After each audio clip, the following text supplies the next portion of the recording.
नमस्कार, मैं चुनचुन कुमार। स्वागत है झारखंडी हिंदी न्यूज पर। चलिए जानते हैं आज की छोटी बड़ी सभी महत्वपूर्ण खबरों को। कोरोना आपदा के बीच संजीवनी वाहन को सीएम हेमंत सोरेन ने दिखाई हरी झंडी। अब समय से अस्पतालों को हो सकेगी ऑक्सीजन की आपूर्ति। झारखंड में कोरोना आपदा के बीच हेमंत सोरेन सरकार ने संजीवनी वाहन के रूप में नई पहल की है। मंगलवार को मुख्यमंत्री हेमंत सोरेन ने राजधानी रांची के अपने आवासीय कार्यालय से संजीवनी वाहन को हरी झंडी दिखाकर रवाना किया। इससे अब अस्पतालों को समय से ऑक्सीजन की आपूर्ति करने में काफी मदद मिलेगी। रांची के बाद जमशेदपुर व धनबाद में इसकी शुरुआत की जाएगी। झारखंड की हेमंत सोरेन सरकार ने कोरोना के बढ़ते संक्रमण से निपटने के लिए एक नई पहल की है। कोरोना की चेन तोड़ने के लिए 21 दिन का कंप्लीट लॉकडाउन लगा सकती है मोदी सरकार। सेना को कर दिया गया है अलर्ट। दूसरी लहर के दौरान कोरोना संक्रमण की चेन को तोड़ने के लिए केंद्र की मोदी सरकार ने एक बार फिर कमर कस लिया है। खबर है कि इस बार सरकार पूरे देश में आने वाले दिनों के दौरान 21 दिनों के लिए एक दफा फिर लॉकडाउन लगा सकती है। सबसे बड़ी बात यह है कि इस बार के लॉकडाउन के दौरान स्थिति को संभालने की जिम्मेदारी स्थानीय पुलिस के बजाय सेना के कंधों पर डाली जा सकती है। पूरे लॉकडाउन के दौरान सेना ही मोर्चा संभालेंगे। इसके लिए सेना और अर्धसैनिक बलों को अलर्ट कर दिया गया है। अब झारखंड में भी 18+ को कोरोना वैक्सीन। सीएम हेमंत आज करेंगे बड़ा ऐलान। झारखंड में 18 से 44 वर्ष के नागरिकों का कोरोना टीकाकरण 2-3 दिनों में शुरू हो सकता है। इसे लेकर तैयारी तेज हो गई है। इस आयु वर्ग का टीकाकरण शुरू करने के लिए मुख्यमंत्री हेमंत सोरेन से अनुमति ली जा रही है। मुख्यमंत्री मंगलवार को इसकी घोषणा कर सकते हैं। अधिकृत सूत्रों के अनुसार भारत बायोटेक ने राज्य सरकार को पहले चरण में 1.5 लाख कोवैक्सीन के डोज देने पर सहमति दी है। मंगलवार शाम तक या बुधवार सुबह तक ये वैक्सीन रांची पहुँच सकती है। इसके बाद इसे सभी जिलों को भेजा जाएगा। पहले चरण में सीमित केंद्रों पर सीमित संख्या में लोगों का टीकाकरण होगा। अभी और सख्ती करेगी हेमंत सरकार, फिर बढ़ेगा झारखंड में लॉकडाउन। राज्य में संक्रमण की रफ्तार में कुछ कमी आने से उत्साहित सरकार आने वाले दिनों में सख्ती और भी बढ़ाने के पक्ष में दिख रही है। शादी और तमाम सामाजिक कार्यक्रमों की छूट को समाप्त भी किया जा सकता है। सरकार के कई मंत्री भी सख्ती बढ़ाने के पक्ष में दिख रहे हैं। कांग्रेस के प्रदेश अध्यक्ष डॉक्टर रामेश्वर उरांव ने इस संदर्भ में स्पष्ट कहा है कि व्यक्तिगत तौर पर वे सख्ती बढ़ाने के पक्ष में है, क्योंकि इसके सकारात्मक परिणाम दिखने लगे हैं। वर्तमान लॉकडाउन का असर सरकार तक पहुँचने लगा है और अब सख्ती कर हम बेहतर स्थिति में पहुँच सकते हैं। उन्होंने आम लोगों से स्वयं शादी समारोहों और ऐसे अन्य सामाजिक कार्यों की तिथियों को आगे बढ़ाने का आग्रह किया है। टास्क फोर्स का निर्देश, ऑक्सीजन के लिए सिलेंडरों पर आश्रित न रहें अस्पताल। कोरोना वायरस संक्रमण की वर्तमान परिस्थितियों में अस्पतालों में ऑक्सीजन की निर्बाध आपूर्ति सुनिश्चित करने के लिए गठित ऑक्सीजन टास्क फोर्स ने कहा है कि अस्पताल ऑक्सीजन के लिए सिर्फ सिलेंडरों पर निर्भर न रहें। यह आवश्यक है कि कोरोना मरीजों का इलाज करने वाले सभी अस्पताल ऑक्सीजन की आपूर्ति की अस्थायी व्यवस्था करें। टास्क फोर्स ने कहा है कि मरीजों की संख्या बढ़ने पर सिलेंडरों से ऑक्सीजन आपूर्ति में परेशानी हो रही है।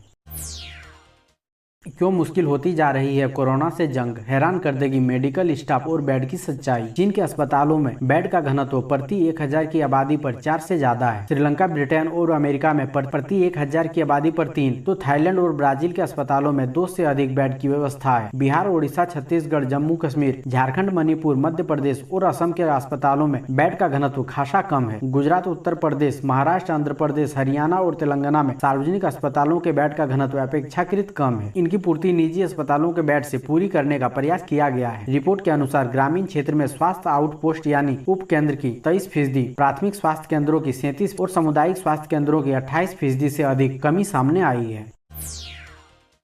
कोरोना संक्रमण से निपटने के लिए सरायकेला में शुरू होगा ऑक्सीजन, मेडिसिन और फूड बैंक। संक्रमितों को मिलेगी राहत। झारखंड के सरायकेला जिला में कोरोना वायरस संक्रमण से निपटने के लिए जल्द ही ऑक्सीजन बैंक की शुरुआत होगी। इसके अलावा मेडिसिन बैंक और फूड डिलीवरी बैंक की भी शुरुआत होगी। इस संबंध में डीसी अरवा राजकमल ने गूगल मीट के माध्यम से उद्योग जगत के प्रतिनिधिगण के साथ बैठक किया। बैठक में डीसी ने कोरोना संक्रमण की रोकथाम एवं संक्रमित मरीजों को बेहतर स्वास्थ्य सुविधा उपलब्ध कराने संबंधी सभी बिंदुओं पर विस्तार से चर्चा की गई। इस दौरान कोरोना काल में ऑक्सीजन सिलेंडर की उपलब्धता, मेडिसिन किट वितरण एवं एम्बुलेंस की उपलब्धता पर भी चर्चा की गई।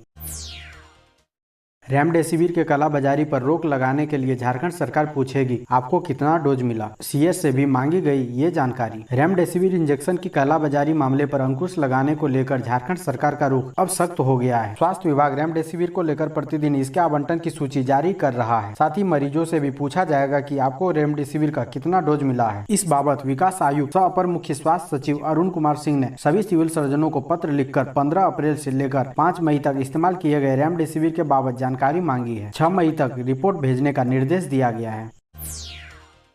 10 दिन और बढ़ेगा झारखंड में लॉकडाउन, पुलिस ने बढ़ाई सख्ती। झारखंड में लॉकडाउन के मद्देनजर सख्ती बढ़ा दी गई है। अब ऑटो में 3 से ज्यादा और कार में 4 से ज्यादा सवारी बैठने पर वाहन जब्त कर लिया जाएगा। 3 बजे के बाद बाहर सड़क पर नजर आने वाले से भारी जुर्माना वसूला जाएगा। दोपहर 3 बजे के बाद से नियमित तौर पर ट्रैफिक पुलिसकर्मी चेकिंग चलाएंगे। बाहर सड़क पर नजर आने वालों को रोककर पूछताछ भी की जाएगी। इसके लिए ट्रैफिक एसपी अजित पीटर डुंडुंग की ओर से आदेश जारी किया गया है। आदेश में कहा गया है कि कोरोना संक्रमण के बढ़ते मामलों को देखते हुए सरकार द्वारा जारी आदेश का अनुपालन किया जाएगा। इसे देखते हुए ट्रैफिक पोस्ट पर तैनात पुलिसकर्मी और पदाधिकारी अपनी ड्यूटी समाप्ति तक सड़क पर नजर आने वाले वाहनों को रोककर पूछताछ करेंगे। पूछताछ में संतोषजनक जवाब नहीं देने पर वाहन को जब्त किया जाएगा और उनका चालान काटा जाएगा।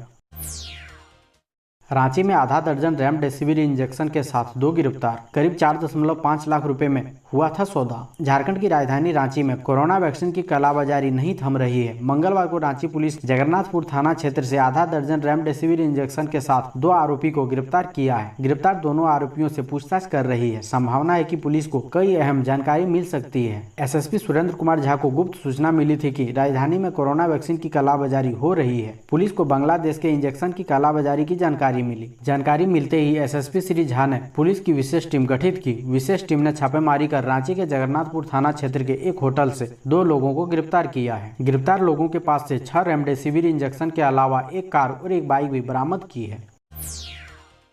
बीसीसीआई को मिला स्टार का साथ, टूर्नामेंट स्थगित करने को बताया सही फैसला। कोरोना वायरस संक्रमण के मामले आने के बाद भारतीय क्रिकेट कंट्रोल बोर्ड ने आईपीएल 2021 सीजन को बीच में ही रोकने का फैसला किया है। बीसीसीआई के लिए ये फैसला जाहिर तौर पर काफी मुश्किल भरा रहा, क्योंकि इससे न सिर्फ उसकी प्रतिष्ठा पर आंच आई बल्कि उसको काफी नुकसान का सामना भी करना पड़ेगा। इसके बावजूद मौजूदा हालात में ये फैसला लेना जरूरी हो गया था। इस फैसले को टूर्नामेंट के हिस्सेदारों का पूरा समर्थन मिल रहा है। टूर्नामेंट के आधिकारिक प्रशासक स्टार इंडिया ने भी बीसीसीआई के फैसले के पक्ष में अपना समर्थन जताया है और कहा है कि खिलाड़ियों के साथ ही कर्मचारियों और अन्य लोगों की सुरक्षा बेहद अहम है। मंजूनाथ भजंत्री फिर बने देवघर के उपायुक्त। निशिकांत दुबे ने दिया है विशेषाधिकार हनन नोटिस। मंजूनाथ भजंत्री देवघर के नए उपायुक्त होंगे। मधुपुर विधानसभा उपचुनाव के दरमियान उन्हें चुनाव आयोग के निर्देश पर हटाया गया था। उनके स्थान पर नैन्सी सहाय को उपायुक्त बनाया गया था। सोमवार को कार्मिक विभाग ने मंजूनाथ भजंत्री को फिर से देवघर उपायुक्त पदस्थापन की अधिसूचना जारी की। नैन्सी सहाय को स्थानांतरित करते हुए उनके पुराने पद निदेशक पशुपालन पर पदस्थापित किया गया है। उन्हें मिशन निदेशक स्वच्छ भारत मिशन झारखंड का अतिरिक्त प्रभार सौंपा गया है। बता दें कि गोड्डा के भाजपा सांसद निशिकांत दुबे की विशेषाधिकार हनन की नोटिस पर लोकसभा सचिवालय ने राज्य के मुख्य सचिव को पत्र भेजकर जवाब मांगा है। सांसद निशिकांत दुबे ने देवघर के उपायुक्त मंजूनाथ भजंत्री के खिलाफ विशेषाधिकार हनन की शिकायत की है। लोकसभा सचिवालय में उप सचिव बाला गुरुजी ने केंद्रीय कार्मिक मंत्रालय और झारखंड के मुख्य सचिव को चिट्ठी लिखकर 15 दिनों के भीतर इस मामले में जवाब मांगा है। गिरिडीह उपायुक्त ने कहा, जांच के लिए अब मरीजों को नहीं जाना होगा बाहर। गिरिडीह उपायुक्त राहुल कुमार सिन्हा ने मंगलवार को शहर में आविष्कार डायग्नोस्टिक सेंटर का उद्घाटन किया। उन्होंने बताया कि डायग्नोस्टिक सेंटर में अल्ट्रासोनोग्राफी, मोनोग्राफी, सीटी स्कैन व अन्य जांच की जा सकेगी। इसके लिए मरीजों को अन्य जिलों में जाने की आवश्यकता नहीं होगी। यहाँ उन्हें हर सुविधा मिलेगी। यह गिरिडीह जिला के लिए एक बड़ी सौगात है। यहाँ सरकार द्वारा निर्धारित दर के अनुरूप ही चार्ज लिया जाएगा। अनावश्यक भीड़ न हो, यह सुनिश्चित करेंगे। साथ ही टेस्ट कराने के दौरान अनावश्यक भीड़ न लगे, मरीजों को जितनी जल्दी हो रिपोर्ट उपलब्ध कराने का निर्देश दिया। कोविड प्रोटोकॉल के तहत डायग्नोस्टिक सेंटर का संचालन किया जाएगा। झारखंड में कोरोना से निपटने को लेकर तैयार ब्लूप्रिंट की सीएम हेमंत सोरेन ने की समीक्षा। मुख्यमंत्री सेल का हो रहा गठन। ग्रामीण कोरोना संक्रमितों की तैयार होगी प्रोफाइल। सीएम हेमंत सोरेन ने कहा कि झारखंड समेत पूरा देश कोरोना महामारी के दौर से गुजर रहा है। फिलहाल कोरोना की दूसरी लहर बहुत तेजी के साथ लोगों को संक्रमित कर रहा है। संकट की इस घड़ी में कोरोना से प्रभावित लोगों को राहत देने के साथ व्यवस्था को भी गति देने की जरूरत है। इस सिलसिले में कार्य योजना की रूपरेखा और प्राथमिकताओं को लेकर तैयार की जा रही ब्लूप्रिंट और वर्चुअल समीक्षा की गई। सीएम ने कहा कि कोरोना को लेकर मुख्यमंत्री सेल का गठन किया जा रहा है। ग्रामीण कोरोना संक्रमितों की प्रोफाइल तैयार होगी। अधिकारियों के सुझाव के आधार पर सरकार आगे की रणनीति तैयार करेगी। जमशेदपुर के केरला समाजम में 300 ऑक्सीजन बेड बनाने की तैयारी। विश्व के प्रभावित देशों में कोरोना संक्रमण का तीसरा वेव पहुंच चुका है, इसलिए हम अपने संसाधनों को बेहतर करने में काम कर रहे हैं। इसके लिए साक्षी स्थित पुराना Kerala Samaj model school building में 250 से 300 ऑक्सीजन बेड की तैयारी की जा रही है। यह कहना है टाटा मैन हॉस्पिटल के स्वास्थ्य सलाहकार डॉक्टर राजन चौधरी का। चौधरी ने कहा कि मंगलवार को मैंने खुद KSML जाकर वहां की स्थिति का जायजा लिया। हम वहां पर हर बेड तक पाइपलाइन द्वारा ऑक्सीजन पहुंचाने की व्यवस्था कर रहे हैं। इस अस्पताल को चलाने के लिए हमें सरकार की मदद से डॉक्टर व नर्स की भी जरूरत पड़ेगी, क्योंकि हमारे पास सभी डॉक्टर व पैरामेडिकल स्टाफ पूरी तरह से व्यस्त हैं। रांची DC का नया फरमान। कोरोना ड्यूटी में नियुक्त अधिकारियों की कोविड रिपोर्ट तब तक पॉजिटिव नहीं मानी जाएगी जब तक SDO नहीं कहेंगे। निजी लैब से जांच कराने वालों की दोबारा होगी जांच। रांची DC छवि रंजन ने मंगलवार को नया आदेश जारी किया है। इसके मुताबिक निजी लैब से कोरोना पॉजिटिव होने की रिपोर्ट देकर अपनी ड्यूटी से गायब रहने वाले डॉक्टर, स्वास्थ्यकर्मी, अधिकारी, पैरामेडिकल को अब कोविड रिपोर्ट SDO से प्रमाणित कराना होगा। बिना SDO के प्रमाणित रिपोर्ट को जिला प्रशासन द्वारा अमान्य करार दिया जाएगा। SDO से रिपोर्ट की पुष्टि किए जाने तक उन्हें अपनी ड्यूटी में तैनात रहना होगा। अगर वे ऐसा नहीं करते हैं तो उनके खिलाफ कार्रवाई की जाएगी।